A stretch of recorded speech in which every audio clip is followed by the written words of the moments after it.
several allergies, and chronic asthma. These medical conditions leave me in a constant state of uncertainty and can spiral into both a health and financial crisis at any time. The treatments I need just to stay alive cost $800 a month, even after my insurance coverage. I work 4 extra shifts a month to help offset the costs, and even then, that's often not enough. I'm constantly forced to split my medications or decide which medications to forego altogether because I simply can't afford them. Every morning, I hope I have enough meds just to make it through the day without a medical issue. And I know millions of Americans grapple with similar decisions when it's time to refill our inhaler prescriptions at the pharmacy counter. For too long, inhaler manufacturers have prioritized profits over patients, leaving people struggling to afford the very medications that they need to survive. I never imagined things could change, but President Biden has shown us all that they can. The things he's done to cut healthcare costs are literally saving the lives of so many Americans, myself included. I can't describe how grateful I am and what it means for me and my family to know that we have a president who thinks every day about how to improve the quality of life for people like me. To know that we have a president who cares about giving me a chance to spend less time worrying about surviving and more time with my kids as they grow. And now it is my greatest honor to introduce the President of the United States, Joe Biden.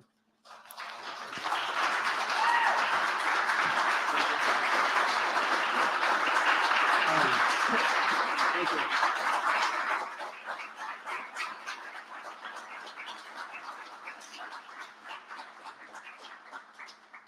Chris, thank you.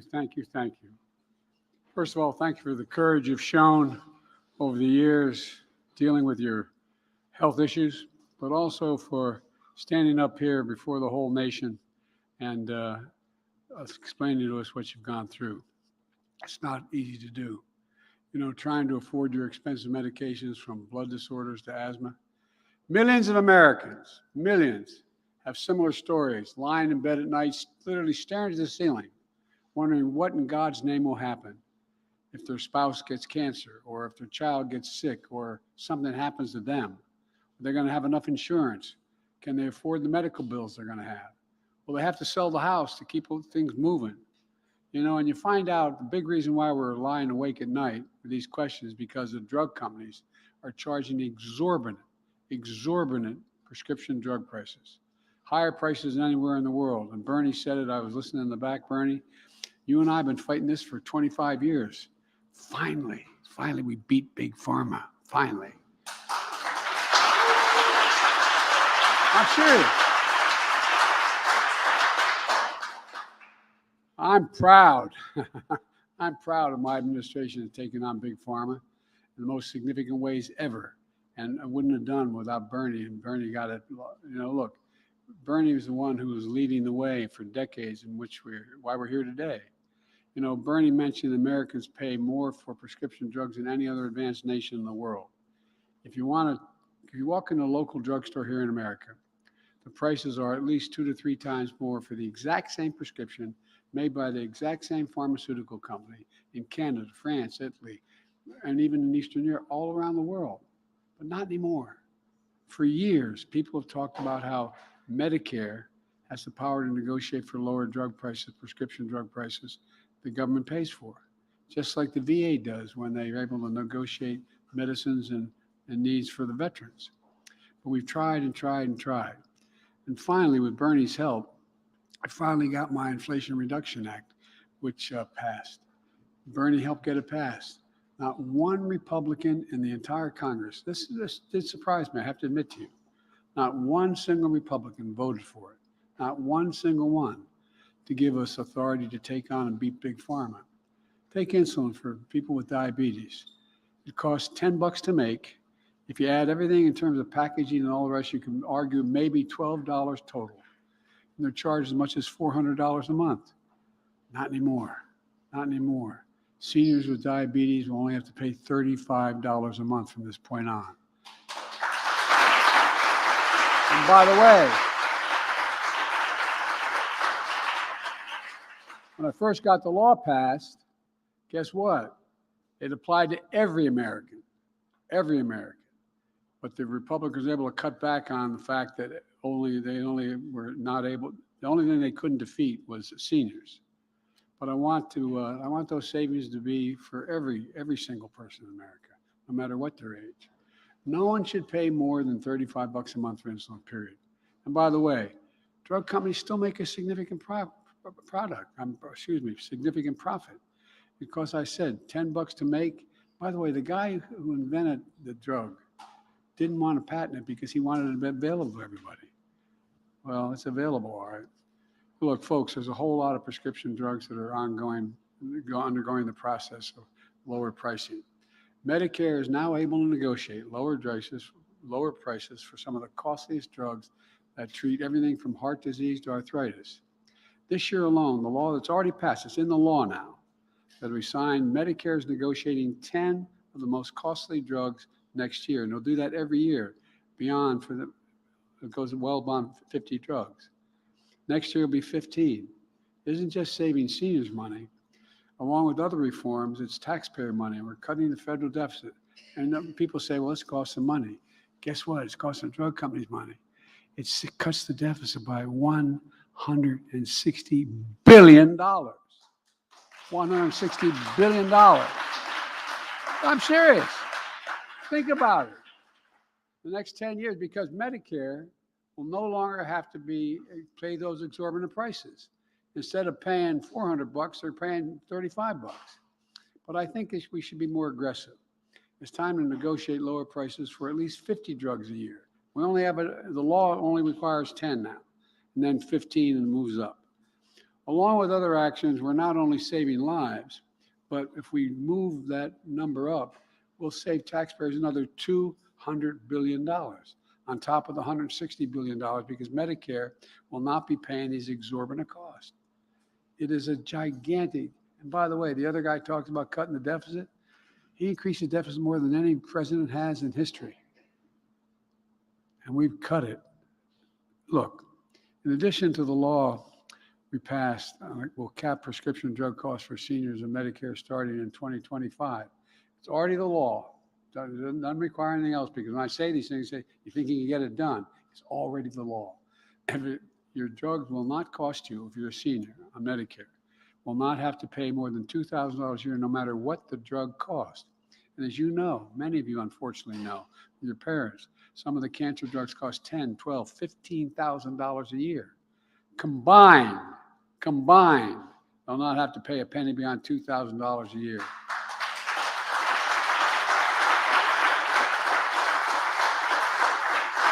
And the drug companies will still make a lot of money. Folks, Bernie and I want to cap prescription drug costs of $2,000 a year for every American, not just seniors.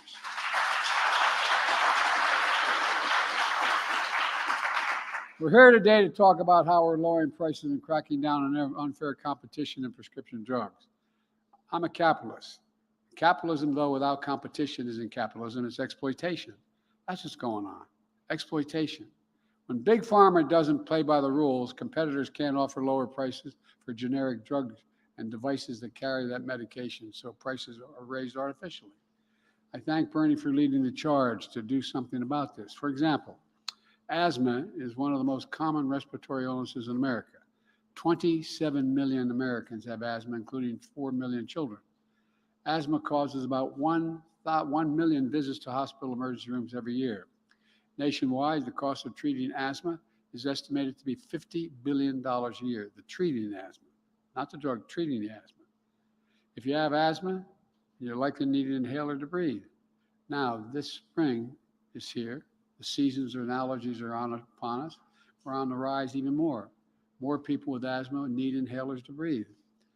You know, many asthma medications may have been on the market for more than 25 years. They cost less than $5 to make. It costs less than $5 to make. But the medication hadn't changed at all. Theoretically, if the drug company came with a new medicine that they invested a lot of money to find a better way, they wouldn't have to. They could argue another price. But drug companies have increased prices for asthma drugs up to 8 times more than the original cost. And the mechanisms attached to the inhaler, the thing that makes it, go into your nose or mouth. That is a device that Medicare hasn't changed much either. Look, these big companies try to keep generic companies away from getting patents on devices that deliver the medicine through the inhalers. So there's two pieces. It's not just what's in the inhaler, it's the mechanism that allows it to go into your body. For example, they slightly changed the cap of inhaler, and they used the new patent on that cap to block generic drug companies from being able to enter the market. It's a big deal. Playing these games with patients and pricing, Big Pharma is able to charge Americans significantly higher prices and pad their profits. Senator Sanders has pointed out one company sells an inhaler for $49 in the United Kingdom. You know how much is charged in the United States for that one inhaler? $645. So I take it, $645. If you need that inhaler, you get an Air Force One, but the next time you go to London, you can get off and you can get it for. I'm serious. Think about that, though. Just think about that. For the same exact medicine and the same exact device. It's outrageous. Another company sells an inhaler for $9 in Germany. $9 in Germany, and we pay $286 here in the United States. $9 in Germany, same outfit, same company, same device. And so 30 times more. 30 times more, I repeat, it's outrageous. We're doing something about it finally. Why in God's name should an American pay $645 for the same inhaler sold in the United Kingdom for $49 by the same outfit? The same outfit. Bernie called out the drug companies during the congressional hearings. And you just heard from Lena Khan, the chair of the Federal Trade Commission, who's working with the Food and Drug Administration to crack down on these drug companies. And it's a big deal. As a result of all this action, some drug companies have withdrawn their abuse of patent listings for inhalers and other common products like EpiPens. The last few weeks, some of the big drug companies have gotten the message to reduce the prices for some asthma drugs. Bernie's a big reason why that's happened. In fact, 3 of the 4 largest companies are capping the cost of inhalers for many patients. That can be up to $600 out of pocket at $35. There's some progress going on beyond what we've done in the law. But it's about time. And going forward with more competition and more generic drugs in the market, the price could even be less than it is now, coming down. But that's not all.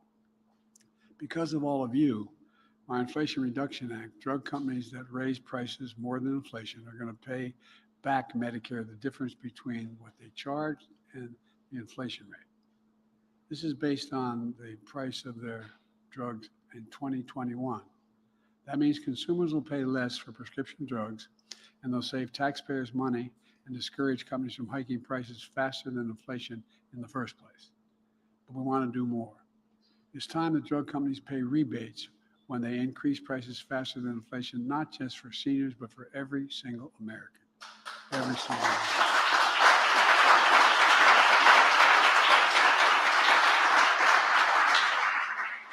And today's announcement follows action we've already taken to significantly reduce the healthcare cost for average Americans. We took action to reduce the cost of hearing aids for millions of Americans by as much as $3,000 for a pair of hearing aids. In addition, my administration is banning junk fees on health insurance plans. These are the plans that stick consumers with big unexpected charges instead of covering the care they need. Look, I ended up with a surprise medical bill, so hospitals that are in-network can't send you a bill for an out-of-network doctor you didn't choose or you haven't even consulted. I was in hospital for a while years ago, and that happened. Kamala and I are protecting and expanding the Affordable Health Care Act, known as Obamacare, which I might add is still a big deal. Today, thank God my mother wasn't here. Today, 21 million Americans are covered through the Affordable Care Act, 9 million more than when I took office. Exact tax credits, we enacted tax credits to save an average of $800 per person per year, reducing health care premiums for millions of working families who have coverage under the Affordable Care Act. These tax credits, though, expire. Can only get it through this year. And I'm calling on Congress to make tax credits permanent for this process.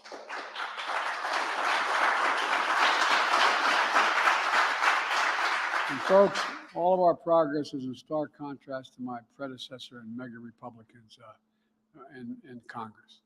They want to quote, I love their word they love. They want to terminate the Affordable Care Act. I love it, terminate. As my predecessor says, kicking millions of Americans off their health insurance. And by the way, the vast majority of these people would not be able to get insurance because they have a pre-existing condition. They also want to eliminate the Inflation Reduction Act, eliminate the savings to lower prescription drug prices, and so much more. During the last administration, my predecessor exploded the national debt more than any previous president in history in a four-year term. More than any previous. He talks about the debt. He exploded it more than any other president in a four-year term. With his $2 trillion tax cut that overwhelmingly benefited the very wealthy and the biggest corporations in America. Now he and his Republicans in Congress want to cut Social Security, raise the age, and cut Medicare, while they cut taxes for the very wealthy again.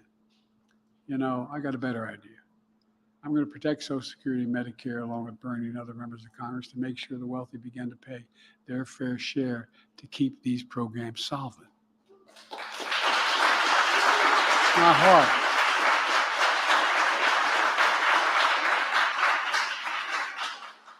Let me repeat what I said that even some people like Bernie didn't like at the beginning. I don't blame him. But I said in day one, to make a point, no one in America will pay a single penny more in federal taxes if they make less than $400,000 a year. I wish I was able to do that. I was listed, and Bernie used to kid me about it, I was listed as the poorest man in Congress for 36 years. I didn't think I was poor. I got a good salary, but he was the poorest man in Congress. Trump brags about he's the reason Roe v. Wade was overturned. Here's his quote. I did something no one thought possible. I got rid of Roe v. Wade, end of quote. And now he and his MAGA officials are calling on for a national ban on the right to choose in every state. I promise you, with the Democratic Congress, Kamala and I will make Roe v. Wade the law of the land again. I promise you.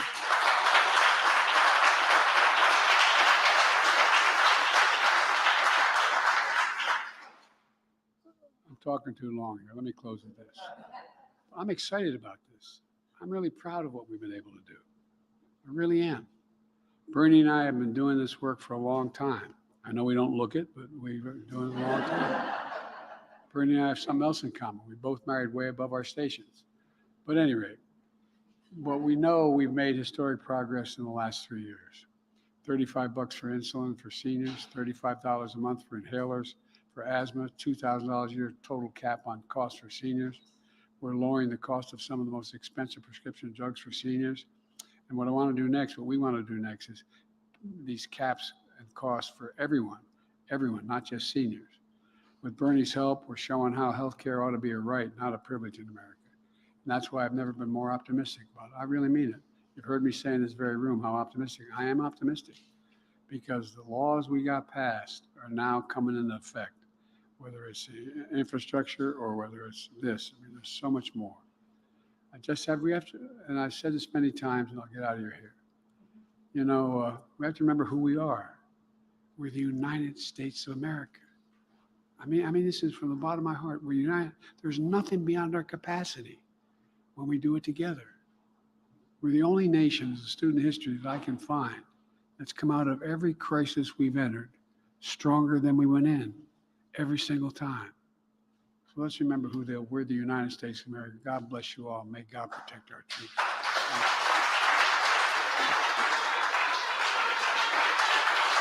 Please welcome back to stage Senator Bernie Sanders.